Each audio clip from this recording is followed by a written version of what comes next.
রাজনৈতিক বাস্তবতার মধ্যেই মোদী সরকার উন্নয়নমূলক ঘোষণার মাধ্যমে ভোটারদের মন জয়ের বার্তা দিতে চেয়েছে।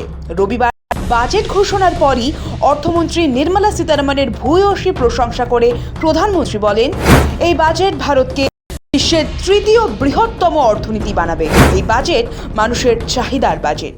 बजट ऐतिहासिक है। इसमें देश की नारी शक्ति का सशक्त प्रतिबिंब झलकता है। अपार अवसरों का राजमार्ग है। ये बजट वर्तमान के सपनों को साकार करता है और भारत के उज्जवल भविष्य की नींव को सशक्त करता है। ये बजट 2047 के विकसित भारत की हमारी ऊंची उड़ान का मजबूत आधार है। ये बजट एम्बिशियस भी है और ये बजट देश की एस्पिरेशन को भी एड्रेस करता है। তবে মোদী সরকারের এই ঘোষণা আদতে সাধারণ মানুষের প্রত্যাশায় জল পড়ল বলেই দাবি বিরোধীদের। এই বাজেট ঘিরে সাধারণ মানুষের মধ্যে ক্রমশ প্রত্যাশার পারদ চড়লেও আদতে প্রাপ্তি শূন্য। নির্মলা সীতারামনের দীর্ঘ বাজেট বক্তব্যে বাংলার জন্য তেমন কিছুই ঘোষণা করা হলো না জানিয়ে তীব্র কটাক্ষ ছুড়ে দিয়েছেন বাংলার মুখ্যমন্ত্রী মমতা বন্দ্যোপাধ্যায়। তার কথায় বাংলা থেকে ভোট পাবে না জেনেই এই বঞ্চনা করা হয়েছে। It is totally full of sound and fury. Totally it's a directionless, visionless, missionless, actionless. Now, for Bengal what they have given? Nothing. Talking big. কিছু দেয়নি। যে ফ্রেট করিডোরের কথা বলেছে ডানকুনি থেকে, ওটা আমার রেলওয়ে বাজেটে 2009 I placed the budget. There you will see I have mentioned about Dankuni and Amritsar. So what they said about 3 corridor, that is absolutely a garbage of lies. কথা বলেছে আমরা 3টে নয় 6টা করছি সারা বাংলাকে জুড়ে, কাজেই টোটালটাই মিথ্যে কথার ফুলঝুরি। They know they will lose Bengal, they will lose in Bengal. That's why they are using SIR. If they have the guts. মুখ্যমন্ত্রী বলেন, এই বাজেট সম্পূর্ণ গরিব বিরোধী, মহিলা বিরোধী এবং কৃষক বিরোধী বাজেট। কেন্দ্রের বাজেটকে গার্বেজ অফ লাই বলেও তোপ দাগেন Mamata. Anti women, anti poor, anti farmers, anti women, anti youth, anti communers, anti SC, anti ST, education funds, education subsidy declined, social security subsidy declined, fertilizer subsidy declines. It is totally garbage of lies and incompetence, Himalayan incompetence. There is a proverb in Bengali, chorer maye boro gola, ইংরেজিতে বলে চোর কি মায় জোরসে বলে, mother of thieves are soundless, mother of thieves are soundless. বাজেটের সমালোচনায় সুর চড়িয়েছেন ডায়মন্ড হারবারের তৃণমূল সাংসদ অভিষেক বন্দ্যোপাধ্যায়। কেন্দ্রের এই বাজেট অর্থহীন, সরব অভিষেক। তিনি বলেন, কিছু নেই, বাংলার কথাটাও নেই। आपने ये देखा है कि जो बजट पेश किया गया 1 घंटा 25 मिनट का फाइनेंस मिनिस्टर स्पीच है, 85 मिनट का स्पीच, 85 मिनट मतलब 5100 सेकंड।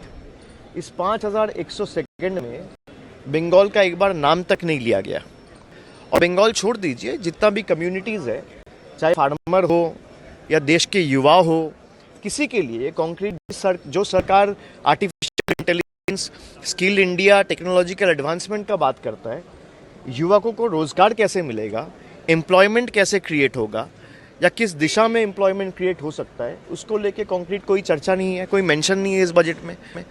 फार्मर्स के लिए कोई फिनेंशियल सिक्योरिटी या इनकम स्टेबलाइज करने का कोई तरीका ताकि किसानों का कुछ मदद मिले, उसका कोई तरीका नहीं है। तो this budget is a faceless budget, baseless budget and a visionless budget. তবে শুধু তৃণমূলই নয়, কেন্দ্রীয় বাজেটের সমালোচনায় মুখর হলো কংগ্রেস সহ অন্যান্য বিরোধী দলগুলি।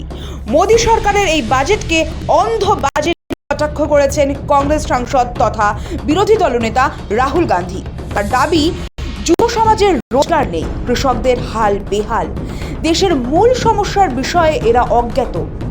বাজেট ঘোষণার পর রবিবার সোশ্যাল মিডিয়ায় এই বাজেটের বিরোধিতায় সরব হন রাহুল।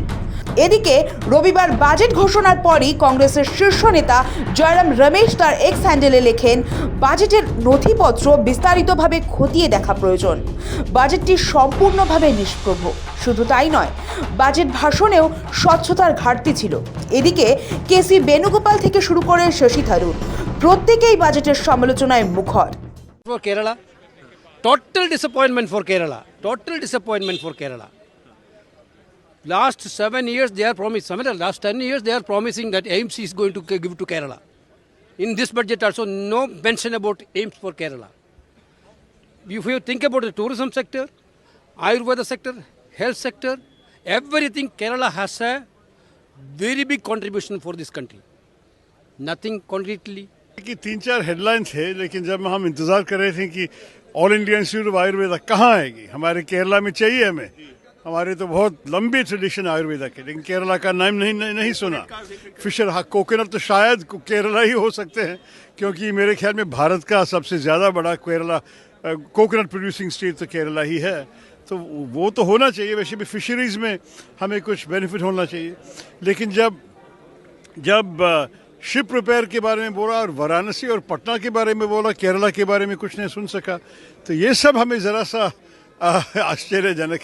লোকসভার প্রাক্তন বিরোধী দলনেতা অধীর রঞ্জন চৌধুরী বলেছেন, বেকারত্ব হটানো, কৃষি বাঁচানোর কি উপায় আছে তা বলল কোথায়।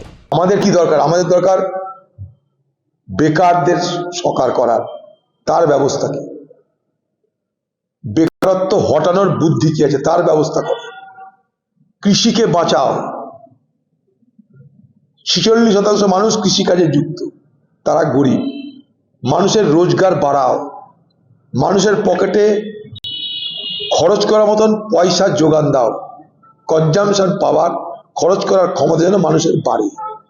আমাদের টাকার দাম দিনের পর দিন কমছে, সেখান থেকে উদ্ধার করার দীর্ঘস্থায়ী পলিসি কি আছে?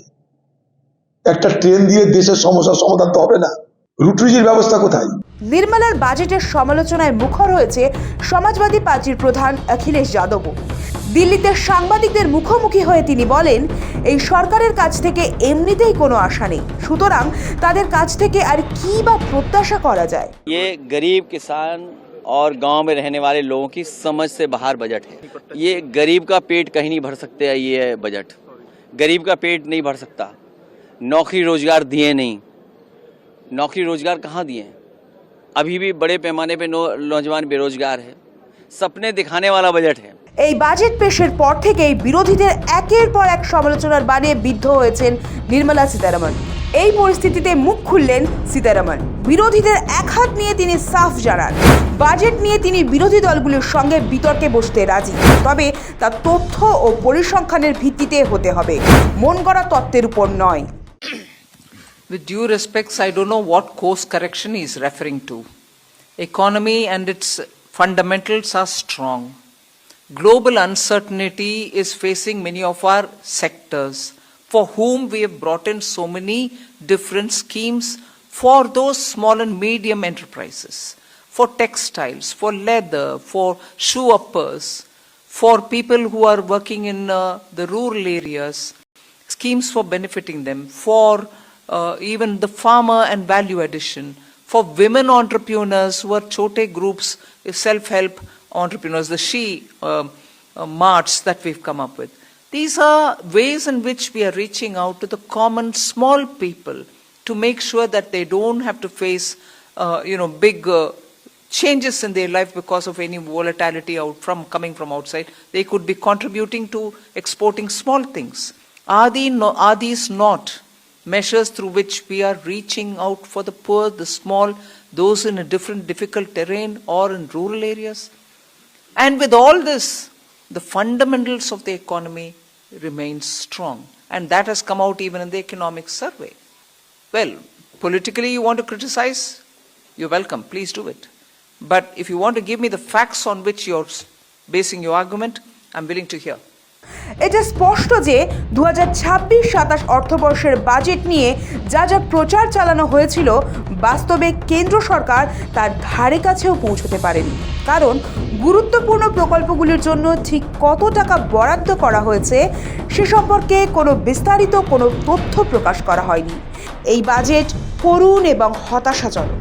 এবারের বাজেটে করদাতাদের জন্য সেভাবে বড় কোনো ঘোষণা না থাকায় খানিকটা হলেও হতাশ মধ্যবিত্ত। বিরোধী শিবিরের অভিযোগ, বাজেটে সাধারণ মানুষের সমস্যা, কর্মসংস্থান সৃষ্টি এবং মূল্যবৃদ্ধির মতো গুরুত্বপূর্ণ বিষয়গুলিকে যথাযথ গুরুত্ব দেওয়া হয়নি।